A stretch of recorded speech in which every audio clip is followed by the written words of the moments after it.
Halo para pendengar, dimanapun kalian berada. Balik ke channel Gary Christopher.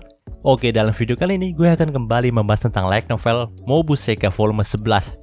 Dalam part sebelumnya, kita sudah mengatakan kalau Leon itu diperintahkan oleh Melin untuk mengawal Erika dan dirinya ke kediaman Marcus Rasser, keluarga dari tunangan Erika yang berada di perbatasan Holford. Tentu aja, Leon pun langsung mengiyakan hal tersebut terlebih dahulu. Tapi nih, saat ia membicarakannya kepada ketiga tunangannya, Angie pun berkata kalau rencana dari Melin ini cukup ceroboh karena akan menimbulkan sedikit kecemburuan bagi para bangsawan perbatasan lain. Namun terlepas dari itu semua, akhirnya Leon pun mengawal Melin dan Erika untuk pergi ke sana. Dan waktu itu, ada beberapa orang yang ikut bersama dengan Leon nih. Di antaranya ada Carl, paman dari Mia, Finn dan Mia sendiri, Mary, Carla, Kelly, dan 5 pangeran idiot kita. Tak hanya itu, sebelum keberangkatannya ke kediaman Marcus Rasser, Leon itu sempat dihampiri sama Elia, tunangan dari Erika.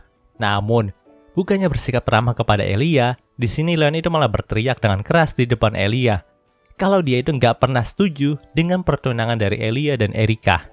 Dalam part kali ini, panel cerita pun berpindah ke ruang tunggu Einhorn. Pada saat mereka semua berangkat, si Leon dan Mary itu sengaja menempatkan Elia di Einhorn agar dia itu sedikit menjauh dari Erika yang menaiki Licorn. Tak hanya itu, dengan begini mereka berdua juga bisa langsung menginterogasi Elia, lalu menilainya apakah memang Elia itu pantas untuk Erika atau enggak. Di sini, sambil menatapnya dengan tatapan yang penuh intimidasi, Leon pun langsung berkata, kalaupun Roland itu mengizinkan, tapi tetap aja Leon itu nggak mau mengaku Elia sebagai tunangan dari Erika. Tentu aja hal itu membuat Elia jadi terkejut sekaligus bingung nih. Kenapa Leon itu nggak mau menerimanya? Padahal Leon itu juga bukan siapa-siapanya Erika. Tapi si Elia itu terlalu takut untuk berkata jujur seperti itu. Jadi si Elia pun langsung berkata nih kalau pertunangan mereka itu udah disetujui sama kerajaan. Mendengarkan hal itu tentu membuat Leon semakin ngamuk nih dan membalas perkataan dari Elia. Kalau jadi Elia itu nggak menyukai Erika ya, dan hanya menganggap kalau pertunangan mereka ini hanya sebatas perintah kerajaan aja. Mendengar Leon yang malah semakin salah paham, Elia pun berkata lagi kalau hal itu tidaklah benar. Walaupun ini adalah keputusan dari kerajaan, tapi dia itu tetap menyukai Erika. Namun sialnya, Roland juga nampaknya nggak setuju dengan pertunangan Elia dan Erika. Maka dari itu, Elia juga bingung nih bagaimana dia harus menyikapi orang-orang yang menolak pertunangannya dengan Erika. Di sini, Leon pun cukup terkejut dengan jawaban dari Elia nih. Ternyata, si Roland yang brengsek itu juga nggak setuju dengan pertunangan Erika dan Elia. Jadi nampaknya Roland itu memang sayang sama Erika ya. Herannya orang itu malah nampak nggak menyayangi kedua anak laki-lakinya yang lain. Sementara itu, Mary pun terus memandang Elia dengan seksama nih. Dia pun bertanya nih, apakah kamu itu benar-benar Elia? Tentu aja, Elia pun langsung bingung dengan pertanyaan yang dilontarkan sama Mary. Begitu juga dengan Leon. Jadi di sini, ia pun langsung membawa Mary ke sudut ruangan untuk berbicara empat mata dengannya. Leon pun tanya kenapa Mary itu mempertanyakan hal yang bodoh seperti itu. Udah jelas yang ada di hadapan mereka, Elia sang pewaris dari keluarga Rasser. Namun di sini si Mary pun langsung menjelaskan kepada Leon kalau Elia yang mereka lihat sekarang ini sangatlah berbeda dengan karakter Elia yang berada dalam game. Saat Mary memainkan game otome seri ketiga ini, Elia itu digambarkan sebagai karakter gendut jelek dan memiliki sikap yang sangat buruk. Ditambah lagi dia juga adalah partner kejahatan dari Erika yang akan terus membuli Mia, juga target penangkapan yang dipilih sama Mia. Dan karena hal itulah karakter Elia ini bisa dibilang memiliki peran yang cukup penting dalam alur cerita game seri ketiga ini. Karena dia itu sering memunculkan beberapa event, ya walau pada akhirnya Elia juga itu harus kalah dan malah disebut nggak pernah becus dalam melakukan kejahatan sama Erika. Ya, bisa dibilang kalau Mary itu udah tahu betul bagaimana karakter dari Elia dalam game ini. Tapi sekarang, Mary itu nggak bisa menemukan satu kejelekan atau kejahatan sedikit pun dari dalam diri Elia yang ini. Dia terlihat seperti siswa pada umumnya. Dan walau nih, si Elia itu juga nggak pandai dalam hal akademi, tapi tidak ada catatan buruk tentang Elia dalam Akademi Holford ini. Bahkan menurut Mary, Elia yang ada di hadapan mereka ini memiliki badan yang lebih ideal dibandingkan dengan yang ada dalam game. Dan Mary juga pernah mendengar dari Erika nih, kalau tunangannya itu sempat melakukan diet keras agar berat badannya itu tidak terlalu besar. Dengan begitu, dia merasa lebih pantas untuk menjadi tunangan dari Erika. Mendengarkan hal itu, Mary dan Leon pun sama-sama frustasi nih. Memang mereka itu menolak pertunangan Erika dan Elia ini. Tapi mereka itu nggak bisa menemukan keburukan Elia untuk dijadikan senjata agar pertunangan di antara mereka ini dibatalkan. Kemudian si Leon dan Mary pun langsung berbalik dan menatap Elia yang masih bingung nih. Lalu berkata, kalau jangan kira si Elia itu bisa menang seterusnya.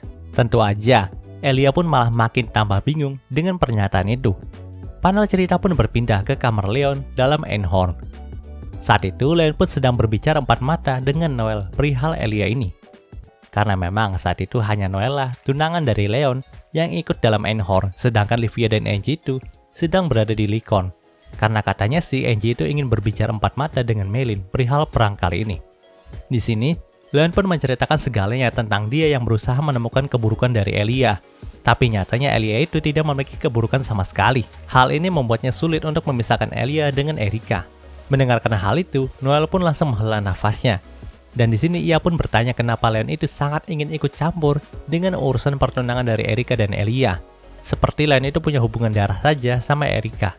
Di sini Leon pun sedikit tertegun dengan intuisi tajam dari Noel. Tapi ia pun segera mengalihkan topik pembicaraan kepada Julius nih.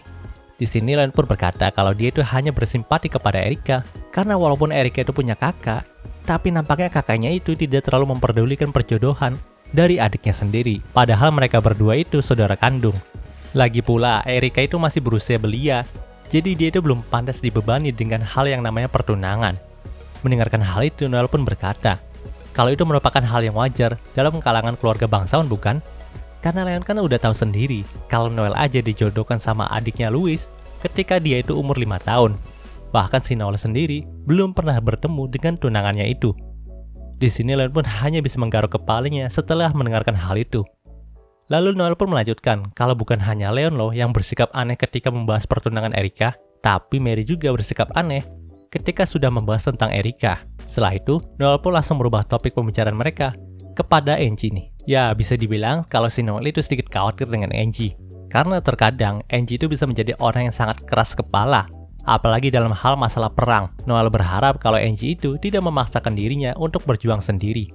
Mendengarkan hal itu, Leon pun langsung memandang ke tempat Lycaon dari jendela kamarnya. Panel cerita pun berpindah ke karakter Angie, Livia, dan Melin. Saat itu Angie pun langsung menghadap Melin untuk membicarakan kenapa Melin itu menempatkan Leon dalam wilayah Fraser. Sementara Livia itu menemani Angie untuk berbicara dengan Melin. Karena memang kalau dibiarkan berbicara empat mata aja, takutnya Angie itu bakalan emosi. Pada awalnya Melin itu nggak mau menjawab pertanyaan dari Angie dan mengalihkan perhatiannya kepada susu hangat yang dibuatkan sama Livia. Tapi saat Angie itu mulai serius, Melin pun langsung angkat bicara.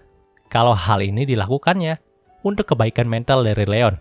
Angie tahu kan, kalau Leon itu sudah berapa kali menghadapi perang. Padahal usianya juga masih belum beranjak 20 tahun. Oleh karena itu, dia mengajak Leon untuk ke wilayah Fraser saja. Jika Leon berada di ibu kota, pastinya dia itu akan diminta menuju berbagai perbatasan Holford untuk membantu para bangsawan perbatasan di sana. Itu hanya akan menambah beban Leon aja. Namun jika Leon itu berada di wilayah Fraser, pastinya kerajaan Rachel itu nggak akan langsung menyerbu wilayah Fraser gitu aja. Karena nyatanya Rachel juga udah beberapa kali ditumbangin sama Leon. Dengan begitu, beban Leon dalam perang kali ini akan sedikit berkurang. Lagi pula Melin juga tahu, kalau saat ini Leon menggunakan obat-obatan terlarang untuk bisa tidur kan. Di sini Angie pun menerima tamparan keras karena perkataan dari Melin. Ia tidak menyangka kalau memang rencana awalnya yang ingin membiarkan Leon tetap berada di ibu kota adalah pilihan yang buruk bagi tunangannya sendiri. Dan dia juga tidak menyadari hal tersebut. Tapi Angie pun berkata, kalau begini, kesempatan mereka untuk menang itu akan sangat semakin tipis. Mendengarkan hal itu, Melin pun memasang muka yang serius dan berkata, kalau apakah Angie lupa dengan ajaran perang dari dirinya? Perang akan sia-sia kecuali jika kita menangkan. Aku pun punya rencana untuk bisa menang telak dalam perang kali ini. Panel cerita pun berpindah ke wilayah keluarga Fraser. Sampai saat di sana, Luxon pun langsung memberikan rasa keberatannya dengan kehadiran dari Carl. Karena menurut Luxon sendiri, orang yang menggunakan sihir itu nggak pantas untuk dipercaya. Yaps, di sini yang dimaksud sama Luxon adalah Carl. Tapi Leon pun punya pendapat lain kalau Carl adalah orang yang sangat baik. Lagi pula, dia itu jauh-jauh dari Valdonova dan datang ke sini untuk melihat keadaan dari Mia. Jadi nggak mungkin kan bagi mereka untuk mengabaikannya aja. Sementara itu, Melin pun langsung meminta Marquis Fraser untuk membahas soal perang melawan Rachel secepatnya. Karena memang mereka itu nggak punya waktu untuk basa-basi kali ini. Padahal cerita pun berpindah ke ruang rapat keluarga Fraser. Saat itu ternyata ada seorang utusan dari kerajaan Repart yang datang ke sana juga untuk berdiskusi. Yaps, Repart adalah tanah air dari Melin, teman-teman. Secara otomatis, mereka adalah sekutu dari Holford. Dan dari hasil diskusi itu didapatkan informasi kalau Rachel dan sekutunya akan mengumpulkan kekuatan di ibu kota mereka dan memilih untuk bertahan aja daripada menyerang. Karena memang mereka itu pastinya akan takut sama Leon. Kalau saja Len dan Luxon itu bisa langsung menyerbu ibu kota mereka dan akhirnya kan bisa menang gitu. Dan memang mereka juga tahu nih kalau Len punya kekuatan untuk melakukan hal tersebut. Maka dari itu mereka tetap bertahan aja. Di sini Melin pun sangat senang mendengarnya. Karena hal itu sudah sesuai dengan apa yang direncanakan. Dan itulah salah satu alasan mengapa dia mengajak Leon untuk datang ke wilayah keluarga Vassar kali ini. Dan cerita di part ini pun berakhir.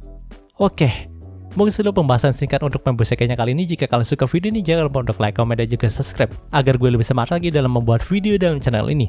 Terima kasih telah menonton sampai detik ini. Gue Gary Christopher, signing off.